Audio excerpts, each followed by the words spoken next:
Hi, and welcome to the historical context of couples and families. We've got three areas that we're going to be discussing in this lecture. First, just a summary of the recent demographic changes in families based on the readings that you've been doing for this module. Second, a compare and contrast, or a contrast between two perspectives on the family decline and the family transformation. And then last, a historical view of marriage in the United States over the last several hundred years. Okay, so in terms of the overview of demographic changes, this is based on the readings, and you can see our authors here on the slide, Stephanie Kuntz and Smock and Schwartz. We're going to be covering a few different areas: maternal employment, men, education and employment, marriage, cohabitation, children's living arrangements, divorce rates, immigration, race and ethnicity, fertility rates in children, and same-sex or same-gender couples. We're basically getting like the really kind of bird's eye view of recent demographic changes in the United States in families. And then throughout the rest of this course, we're going to be delving more into depth into most all of these areas. All right, so here's the latest findings on maternal employment. The vast majority of mothers are employed, at least part-time, and that's a contrast from the 1960s when the vast majority of women were not employed. Women are actually the sole or primary breadwinners in about 40% of families. In terms of who gets better job opportunities and pay rates, is it higher educated women, or is it men of any education? You can see here that basically education is now kind of trumping gender. So if a woman has higher education, she is more likely to have those job opportunities and higher pay than a man with less education. The second shift, which you may have heard about, where the woman, typically a woman comes home after working for pay and then does more of the household labor, that is decreasing, which is great news. The motherhood penalty is also declining, and that's basically the price you would pay for having kids, that then you would not advance as much, you would not earn as much, and so that is closing. Mothers who do return to work, who take off some time but then return to work, can catch up with non-mothers in hourly wages, but they'll struggle obviously to have the same lifetime earnings because of the time that they took off. Now when we see stay-at-home mothers, interestingly, those are most likely to be married to either lower income men or very high income men, but middle income or women married to middle income men are more likely to be working. So this might be about kind of values, and sometimes women in lower income marriages are more traditional, and if they can afford to not work, they will. And then in higher income marriages, it may feel like their money wouldn't make that much of a difference anyway, or perhaps their husband has a job with long hours or travel, and so then they're less likely to be working. Okay, so in terms of men and their education and employment, compared to women, men have a lower college enrollment. So you probably hear the numbers are more like 60% women, 40% men, something like that in higher education, and more likely to drop out. It's often said that's because men can earn more without a college degree than women can, because stereotypically male professions pay more than the service work that women stereotypically do or traditionally do.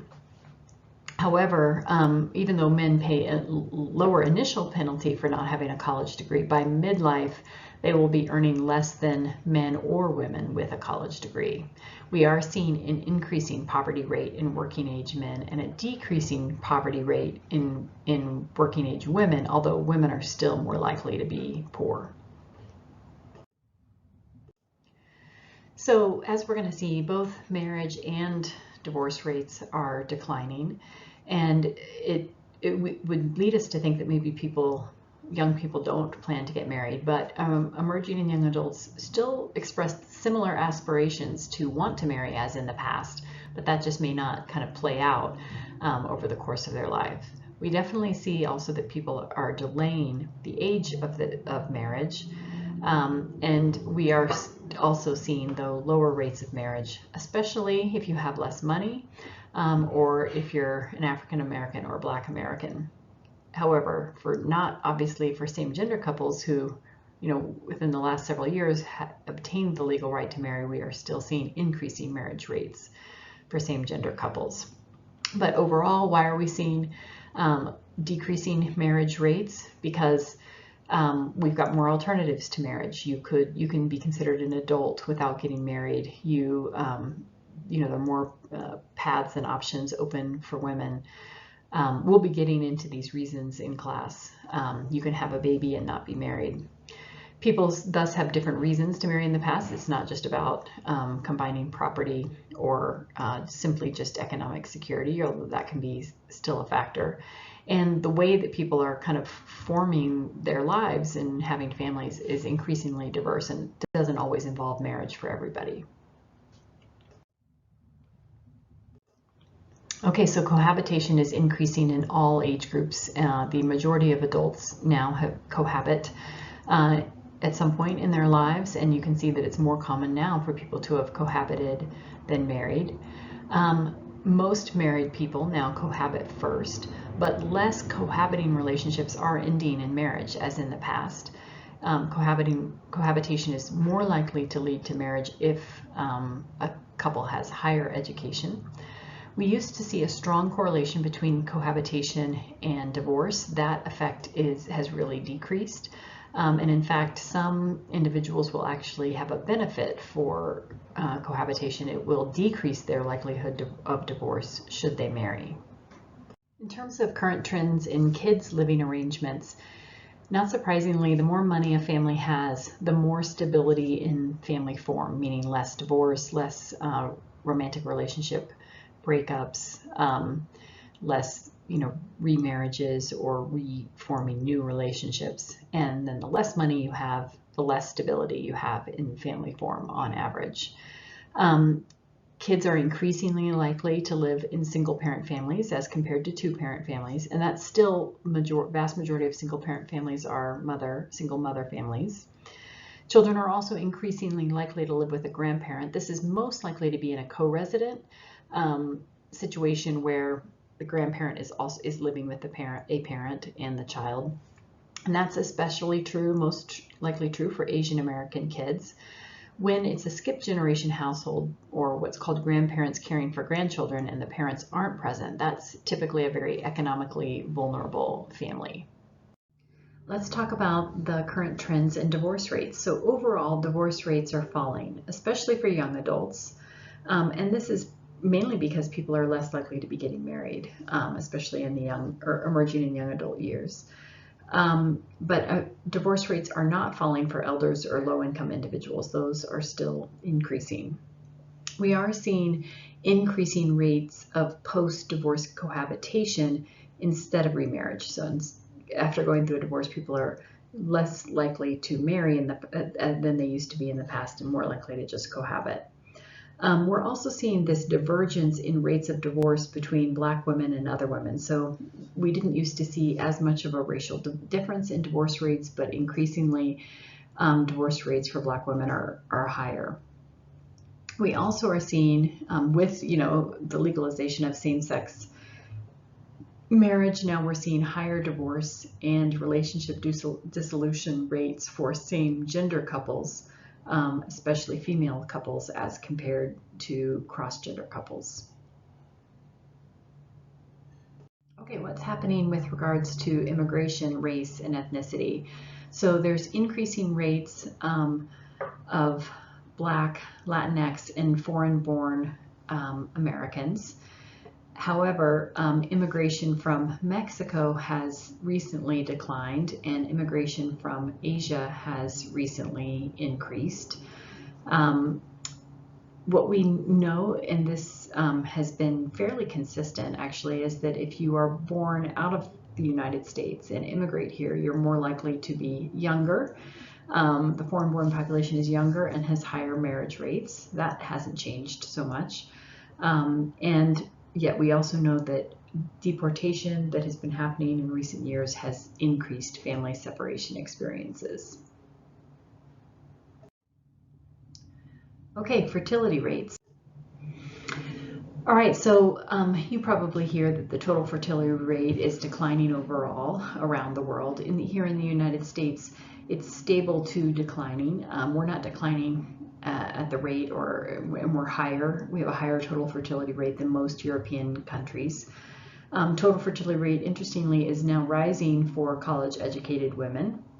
It's decreasing for foreign-born women, immigrants, but that rate is still higher than it is for native-born. We are still seeing a decrease in teen births. We have been for many years, and we're also seeing that children overall are a decreasing percentage of our populations. We're going to have an increasingly older population, as you can see from the graph, as compared to a younger population.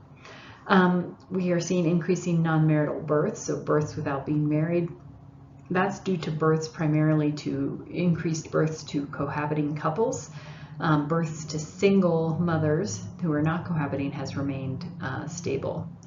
Also, we have a new term, multiple partner fertility, MPF, that's having children with several partners, and that's increasing, and it's less associated with remarriage, so more with cohabitation, and increasing rates of multiracial children.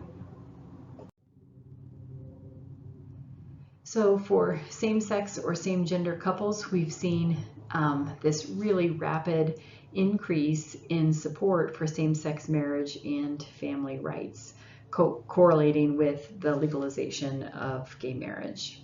So the trend has shifted right around 2011.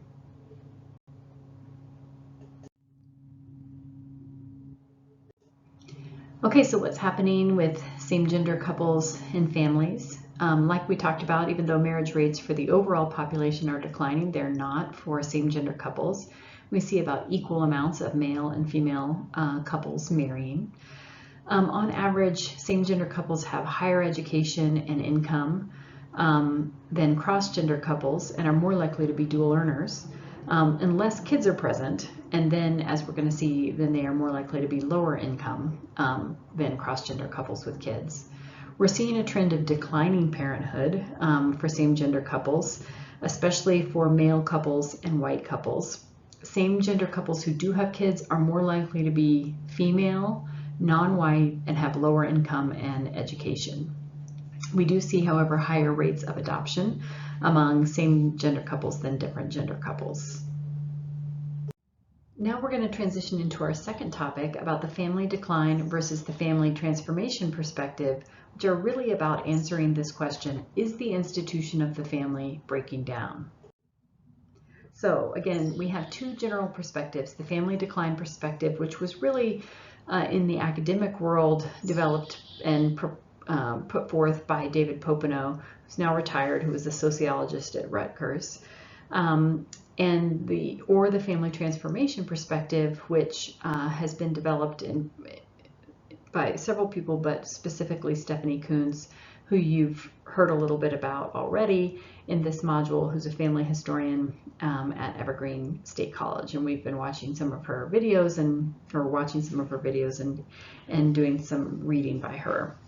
Generally, I would say nowadays we don't see the family decline perspective surfacing in the family studies literature, although it certainly did in the past, in the 1980s and early 1990s. We are pretty much dominated by the family transformation perspective now in family studies. However, you will hear the family decline perspective put forth certainly in the media or, among friends and family. And you may hold that in part as well. So the family decline perspective is basically this idea that the ideal family is the SNF, the standard North American family, where we have a mom, a dad, kids, and the mom stays at home.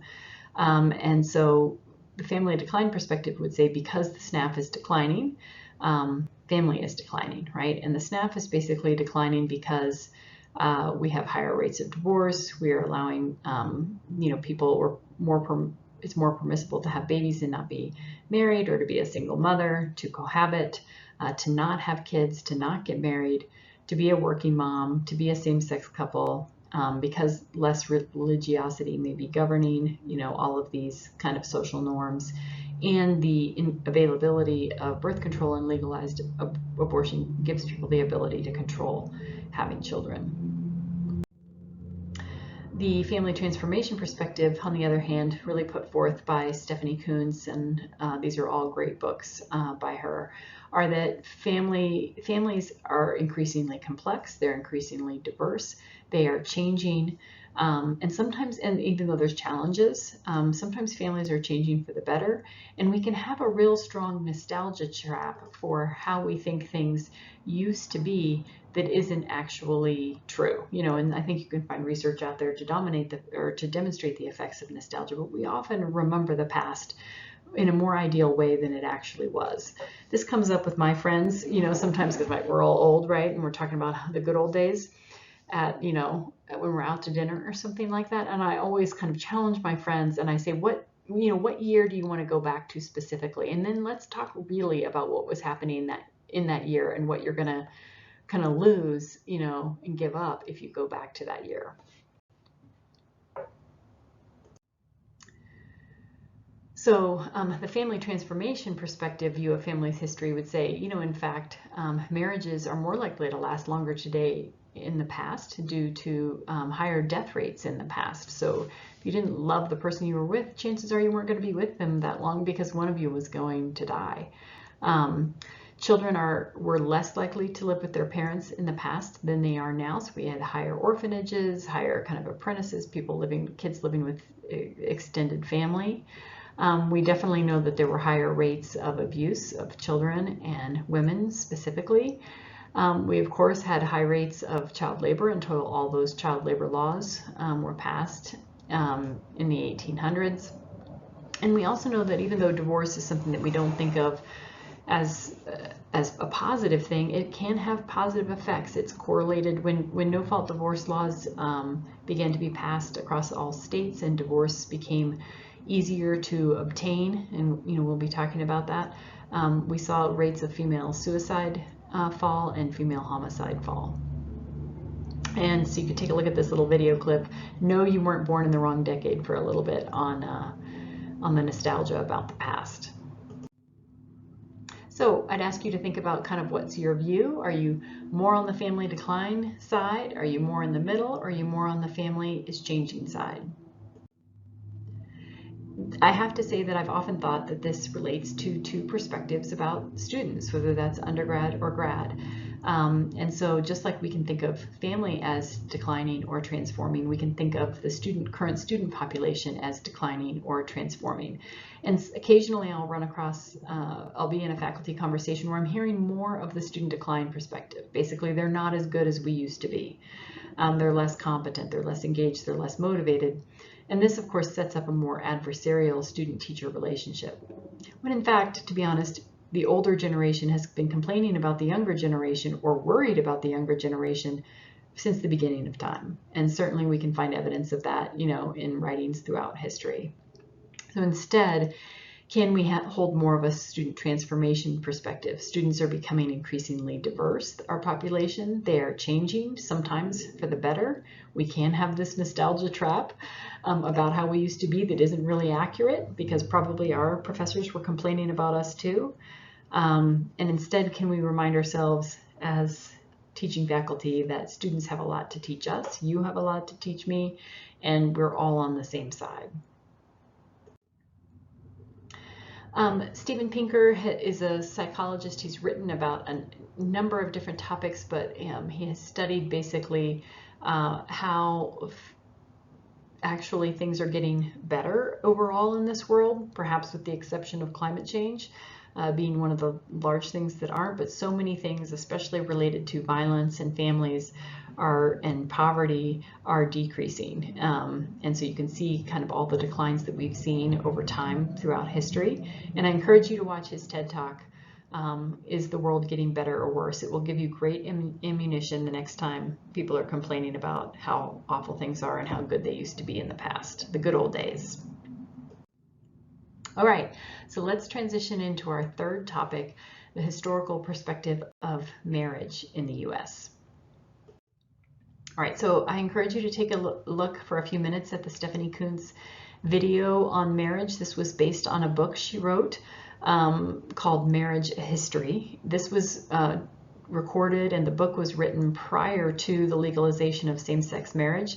And in fact, this book that she wrote about the history of marriage was cited in the 2015 Supreme Court ruling that legalized same-sex marriage. Okay, so here's the three kind of general time periods regarding marriage in the United States. We had what has been called institutional marriage, and we'll get more into each of these on the upcoming slides. And that was more predominant prior to the Industrial Revolution, when we were more of an agrarian or farming society. Didn't have all the roads and railroads and mass production, when we were kind of basically supporting ourselves in small homesteads and communities. And then we moved more to the companionate breadwinner homemaker marriage. So with the Industrial Revolution, we had people who need to go out and build roads, railways, work in factories, and then we needed people to be able to stay home. And this is when we developed this ideology of separate spheres. We'll be talking more about that. And then the third one is, since around the time of the postmodern era, from the mid-1960s on, we've been deconstructing why we have to get married and what marriage is about. And marriage is more about kind of what's good for the individual rather than what's good for society. We'll be talking more about that. It's important to know that these are general trends. They can be influenced by your social class and culture. We'll be getting into some of those details, and many couples may still identify as having more of an institutional or a companionate marriage even today. Okay, so institutional marriage, again, the pre-industrial revolution, a farming kind of family, less kind of strict gender roles around somebody's going off to do work and somebody staying at home, because all of the work is kind of on the homestead, even though there might have still been kind of gender roles about who's doing what. The idea here is that marriage isn't about your personal happiness. It's about commitment. It's about economic survival.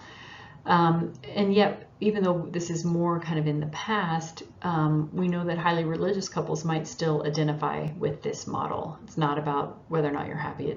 It's about commitment.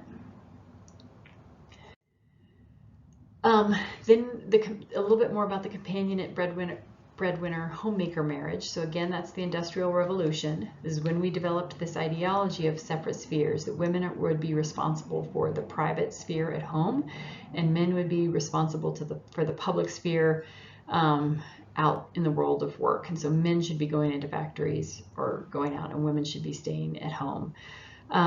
This is when we developed the ideology of the breadwinner, right? That fathers are breadwinners. Before that, that wasn't really how fathers were defined. And we are, instead of just an emphasis on commitment and survival, we're seeing an emphasis on affection and love, and people marrying for love over these last, or over this couple 100-year period.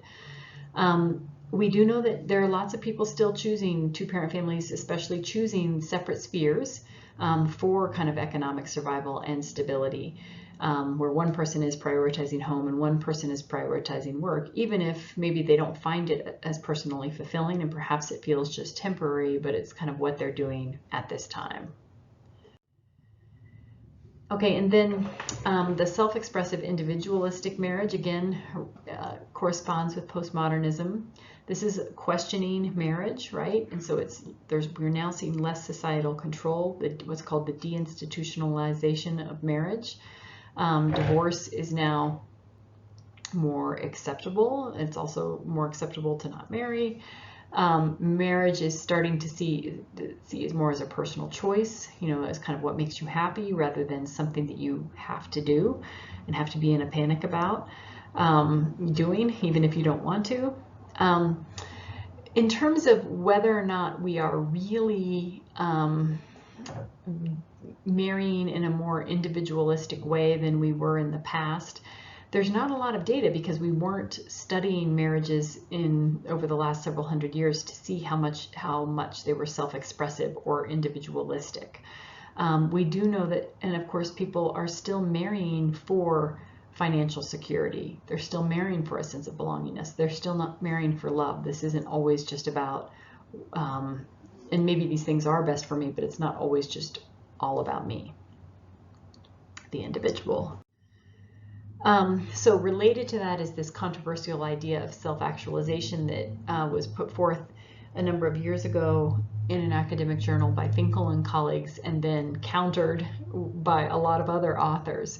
And so Finkel and colleagues basically were using Maslow's hierarchy of needs and saying that, in the past, like the pre-industrial revolution or institutional marriage was about physiological survival and safety, and then the companionate breadwinner marriage, was more about love, belonging, and maybe esteem a little bit. And then now we are in this place where we're more about self-esteem and self-actualization, and that's why we're marrying, to kind of achieve self-actualization.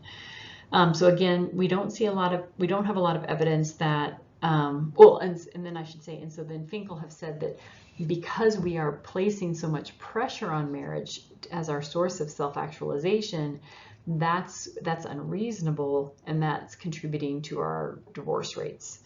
And so then a number of authors countered that hypothesis or that idea, pointing out again that we don't know if self-actualization is more of a goal now. Perhaps people had that sense in the past as well. Perhaps self-actualization isn't something separate, but it's tied into emotional engagement with a partner. Perhaps people do all of these things continuously, not hierarchically. You're working for survival, love, and self-actualization all at once. It's not like you establish one and then move on to the other. And then that idea that it's our high expectations of marriage that are leading to higher rates of divorce doesn't hold up so well in the literature, because we see higher rates of divorce in lower income couples, and that really seems to be clearly related to economic stress, not self-actualization specifically. So I'd ask you to just be thinking about, what's your view of marriage, or do you have a combination of all these? Is it more about survival and commitment, love and separate spheres, love and personal fulfillment, or a little bit of several or all of these?